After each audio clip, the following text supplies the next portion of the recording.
Onde que o socialismo deu certo? Ah, na China. Fala aí, galera do Ranking, beleza? A gente sempre recebe comentários de seguidores com o seguinte argumento: puxa, mas quando você mostra que o socialismo já tem 104 anos e não deu certo em lugar nenhum do mundo, de vez em quando o pessoal fala, na China deu certo. Então vamos fazer esse vídeo para desmistificar de uma vez por todas. Pessoal, pelo amor de Deus, a China de hoje não tem um regime econômico socialista. A China de hoje é uma ditadura capitalista. Ah, mas e o partido que governa a China, que chama Partido Comunista Chinês? Sim, o nome do partido é esse, mas nem sempre o nome de um partido, ainda mais um partido que já tem 100 anos desde a sua fundação, nem sempre o nome do partido significa o que é na vida real. Por exemplo, os nazistas tinham um partido chamado Partido Nacional Socialista dos Trabalhadores Alemães, e nem por isso eles eram socialistas. Então, não adianta você se prender no nome, e sim você tem que ver na prática os fatos como que o país funciona. Então vamos para uma breve história aqui para a gente entender. Depois da Segunda Guerra Mundial, teve uma grande guerra civil na China, em que de um lado você tinha os nacionalistas, que eram um tipo de capitalismo mais alinhado com os Estados Unidos, liderados pelo general Chiang Kai-shek, e do outro lado você tinha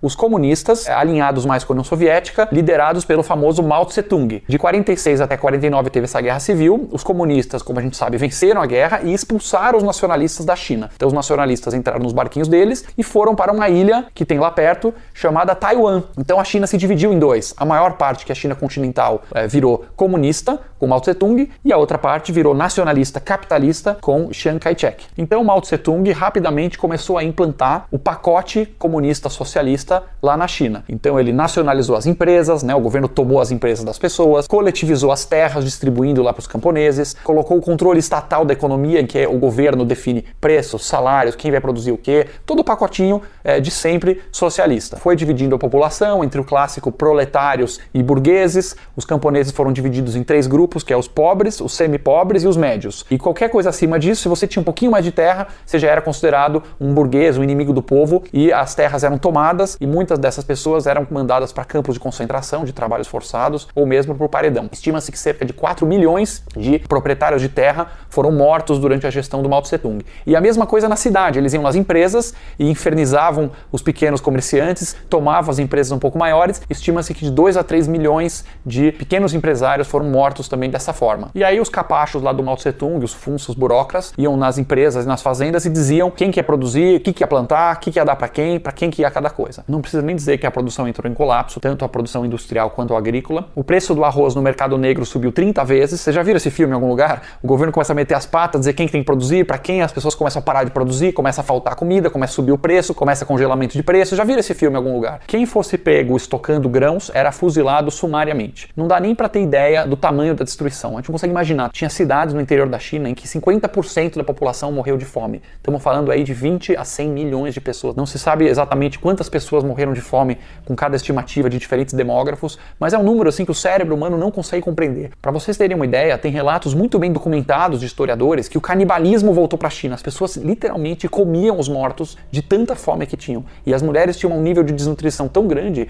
que não conseguiam nem mais ter filhos. Esse foi o período chamado pelos comunistas de o grande salto para frente. Quer dizer, eles são especialistas em criar um slogan de um nível de mentira, assim, um nível de cara de pau. O grande salto para frente foi o colapso econômico, foi a morte de pessoas de fome, dezenas de milhões de pessoas perseguidas, fuziladas. Esse horror é o comunismo real, como foi implantado na China por Mao Tse-tung, que inclusive é o ídolo aí de alguns dos nossos líderes aqui do Brasil. A gente já apresentou algumas vezes uma reportagem da Folha que foi lá na casa do Guilherme Boulos e na parede da cozinha dele tem uma foto do Mao Tse-tung. É esse cara que foi o maior assassino de todos os tempos da história humana. Esse é o cara ídolo que tá lá na parede da cozinha do Guilherme Boulos. Enquanto isso, pessoal, vocês lembram que eu falei que o governo nacionalista chinês fugiu para Taiwan e aí se dividiu e você teve comunismo na China continental e capitalismo em Taiwan? Pois bem, em 1950, a renda per capita, o dinheiro por pessoa em Taiwan e na China eram mais ou menos parecidos, alguma coisa em torno de 700 a 800 dólares por ano por pessoa. Passou 30 anos, em 1980, quando ainda vigorava o comunismo raiz na China, o PIB per capita, quer dizer, a riqueza por pessoa na China, continuava nos mesmos 800 dólares. Em 30 anos, mesmo com inflação em dólar, que tem inflação, o dinheiro por pessoa continuou o mesmo na China, eles não andaram nada. Em Taiwan, o PIB já estava em 7 mil dólares. Olha só a diferença que é óbvia, assim, é auto-evidente. Você pode ser um crítico do capitalismo, apontar defeitos, querer aprimorar, não tem problema nenhum. Mas você aplica comunismo na China e você aplica capitalismo em Taiwan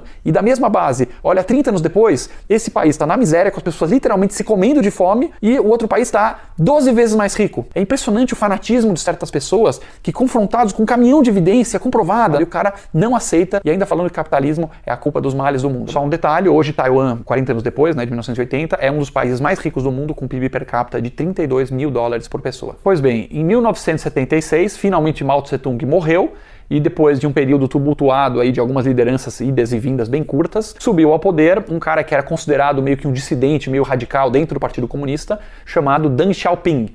E esse cara, ele tinha uma visão muito revolucionária de que eles iam ter que mudar o modelo econômico, porque daquele jeito não dava, a China inteira ia morrer de fome. E aí Deng Xiaoping começou a promover as 4 modernizações que ele falava. Entre elas, uma super revolucionária que ele dizia que, ao contrário da China comunista, que todo mundo recebia igual, ele queria fazer um negócio muito radical, que era pagar diferente para pessoas que produzem diferente. Então se você produz mais, você vai ganhar mais. Se você produz menos, você ganha menos. Essa foi uma das reformas radicais lá do Deng Xiaoping. E outra coisa que ele fez foi começar a criar o que ele chamava de zonas econômicas especiais. Então ele pegou algumas cidades que ficavam geralmente no litoral e falava o seguinte, ó, nessa cidade vai ser uma zona especial. O que é especial? É basicamente capitalista. Então ele aplicou o capitalismo em algumas cidades e uma delas era uma pequena vila de pescadores chamada Shenzhen. Talvez você tenha ouvido falar de Shenzhen. Passados 30 anos, Shenzhen é hoje uma das cidades mais prósperas do mundo, um dos maiores polos industriais do planeta, uma cidade muito bonita. Eu tive a oportunidade de conhecer Shenzhen desde 2000, então eu vi a bagunça que era lá no início dessa zona especial. E como está hoje, já tive a oportunidade de ir para a China mais de 20 vezes, então eu tenho acompanhado esse crescimento lá. É realmente espantoso para quem vai de fora ver aquele arranha-céu subindo, as pessoas com pleno emprego, a renda per capita subindo radicalmente, os índices econômicos, os índices sociais melhorando. Realmente, assim, não é aquilo que muita gente tem a imagem da China. Ir lá, pessoalmente, ver cara a cara aqueles edifícios maravilhosos, as estradas impecáveis, os aeroportos, a infraestrutura, os metrôs, as pessoas lá com salário subindo, é o fruto do quê? Da aplicação da liberdade econômica e do capitalismo e mostrar como isso melhora realmente a vida das pessoas, da pessoa que está humilde, sofrida lá e como vai levantando o padrão de vida dessas pessoas. Posso dizer que eu tive a oportunidade de ver na prática como funciona a abertura de empresas na China, é extremamente rápida, a gente abriu em 2 dias empresa e conta bancária. Contratar pessoas é fácil, os contratos são livres, o imposto lá é relativamente baixo, fácil de pagar, simples, os encargos trabalhistas são simples e leves, é um local onde existe um bom respeito à propriedade privada, respeito aos contratos assinados. Então, em todas as medidas, o pacote econômico de livre mercado, de capitalismo está implantado na China, de comunismo, o sistema econômico lá não tem nada. A previdência lá, a maior parte é privada, boa parte do sistema educacional é pago, uma boa parte do sistema de saúde é pago também. Agora, esse vídeo, pessoal, não é, pelo amor de Deus, tá? Esse vídeo não é para ficar pagando pau para a China, não é para ficar elogiando a China. Tem um monte de problemas, é um país autoritário, é uma ditadura, as pessoas não podem falar o que quiserem. Se você falar alguma coisa, quero derrubar esse governo, ao contrário de um país livre, você pode sumir. Se você sair na rua com um placarzinho dizendo morte aos líderes comunistas, vamos derrubar o governo, provavelmente vão te buscar na sua casa. Isso é errado, você tinha que ter o direito de poder falar isso. E é um país com muito pouca transparência. E por fim, pessoal, só deixando bem claro, o objetivo desse vídeo não é idealizar o capitalismo e dizer que ele é perfeito. O capitalismo tem um monte de defeitos, ele leva à materialização exacerbada, ao consumismo exacerbado, ele pode romper relações tradicionais comunitárias. Quer aprimorar o capitalismo? Ótimo, vamos aprimorar o capitalismo, mas vamos reconhecer, sem ingratidão, tudo de bom que ele trouxe. Ele é o sistema que mais gerou riqueza, que mais tirou pessoas da miséria, que mais impediu criança de morrer de fome ao nascer, a mortalidade infantil,